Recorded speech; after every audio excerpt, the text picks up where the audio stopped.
Lockdown के इस एक लंबे दौर के बाद उम्मीद करता हूं कि आप सभी बिल्कुल स्वस्थ एवं पुनः अपनी उस रोज़मर्रा दिनचर्या की तरफ बढ़ रहे होंगे।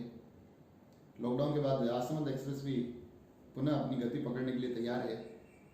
हमारा प्रयास है कि क्षेत्र से लेकर राष्ट्र तक फैले पसरे कुछ ऐसे विषय जो हम सभी को कहीं न कहीं स्पष्ट रूप से प्रभावित करें न करें, हमें एक मनन, एक विचार के लिए जरूर प्रेरित या मजबूर करते हैं, उस पर कहीं कुछ बात हो सके, उस विषय को लेकर आज हम आपके सामने हैं।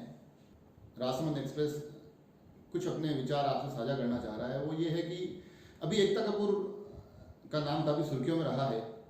कुछ एक विवाद के साथ उनका नाम जुड़ा है। उनकी कोई एक वेब सीरीज आई जिसमें उन्होंने हमारे देश के वीर सपूत जो आर्मी फैमिलीज हैं उनके ऊपर कुछ गलत तरीके से कुछ प्रस्तुत करने का प्रयास किया। हालांकि उसके बाद काफ़ी विवाद हुआ, लोगों ने प्रतिक्रिया दर्ज की, कुछ पुलिस केस भी दर्ज हुए हैं। सुनने में ये भी आ रहा है कि इस पर फिर उन्होंने माफ़ी भी मांग ली है, वो दृश्य भी हटा दिए गए हैं। तो सबसे पहले तो कहीं ना कहीं ये जो विरोध इस प्रकार से हुए और जो ये लोगों में जागृति आई है कि हम अपने राष्ट्र और अपनी सेना का सम्मान सर्वोपरि रख रहे हैं, और उस विरोध के पश्चात जो इस प्रकार के कदम पीछे खींचने पड़ते हैं इन बॉलीवुड वालों को, या ये जो भी गलत तरीके से कुछ तथ्य पेश करने वाले लोग हैं, तो एक तो ये बधाई का विषय है हमारे लिए। हालांकि मैं जिस विषय पे बात करना चाह रहा हूँ वो इस विषय से थोड़ा सा आगे की तरफ लेके जाएगा आपको, क्योंकि ये जो तमाम विवाद हो रहे थे तब एक तथ्य मेरे ध्यान में आया कि एकता कपूर को पद्मश्री पुरस्कार के लिए रिकमेंड किया गया है, वो उनको दिया जाना तय हुआ है, वो उसके लायक समझी गई है। 4 लोगों को जो कला के क्षेत्र से थे उनका नाम प्रस्तावित हुआ है, जिसमें कंगना रनौत, करण जौहर, एकता कपूर और पाकिस्तान मूल से अब हिंदुस्तान के नागरिक बन चुके हैं अदनान सामी। ये 4 नाम बताए जाते हैं। जब इन 4 नामों को मैं देखता हूँ, इस पुरस्कार को देखता हूँ, इस पुरस्कार की गरिमा को देखता हूँ, क्योंकि ये आपको बता दूं कि भारत का चौथा सबसे प्रतिष्ठित नागरिक पुरस्कार है पद्मश्री। तो इतना प्रतिष्ठित पुरस्कार क्या उन लोगों को दिया जा सकता है जो इस प्रकार से हमारी सेना या हमारे राष्ट्र की एक छवि को गलत तरीके से प्रस्तुत करते हैं? हमारी सेना जो बॉर्डर पे अपनी जान को दांव पर लगाकर हमारी सुरक्षा कर रही है, उसके परिवारों को कहीं ना कहीं गलत तरीके से प्रस्तुत करने के एवज में किसी को ये पुरस्कार मिलते हैं क्या? ये सोचने का विषय है।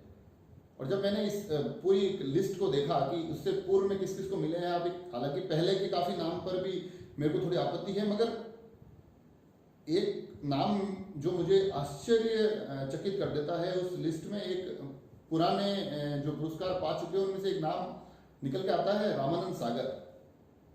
और जो लॉकडाउन की बात हो रही है, एक वेब सीरीज ने जो इतना नुकसान पहुंचाया है, उस वेब सीरीज को बनाने वाले को जो पुरस्कार मिला है, वो पुरस्कार कभी एक जमाने में रामायण बनाने वाले को मिला। अब ये कहीं ना कहीं एक सवाल खड़ा होता है, एक प्रश्न चिन्ह खड़ा करता है कि रामायण जैसे महाकाव्य को रचने वाले, हम लोगों को उस एक महाकाव्य से साक्षात जोड़ने वाले रामानंद सागर को जो पुरस्कार मिला, क्या एकता कपूर उन सभी मापदंडों पे खरी उतरती है? हम यहाँ किसका अपमान कर रहे हैं? जिसने सैनिकों का अपमान कर दिया उसको एक पुरस्कार देकर हम रामानंद सागर का अपमान कर रहे हैं, उनके द्वारा बनाई गई इस अद्भुत रामायण का अपमान कर रहे हैं, या भारत के चौथे सबसे बड़े पुरस्कार का अपमान कर रहे हैं?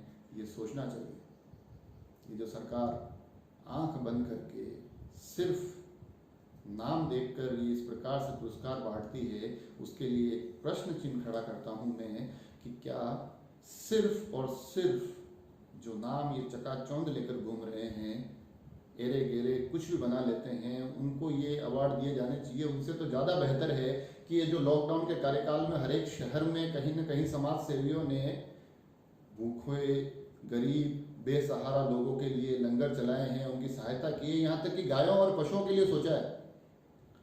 मेरे ख्याल से कहीं ना कहीं देश के असली पद्म विभूषण, पद्मश्री वो लोग हैं, हम उनको भूलकर कहीं ना कहीं ये एकता कपूर जैसों को इन पुरस्कारों के माध्यम से रामानंद सागर की श्रेणी में खड़ा कर रहे हैं, ये इस पूरे देश की भावनाओं को न केवल आहत करता है मगर कहीं ना कहीं इन पुरस्कारों के वितरण की प्रणाली पर एक बड़ा प्रश्न चिन्ह खड़ा करता है। इस पर हमें विचार करने की जरूरत है। धन्यवाद।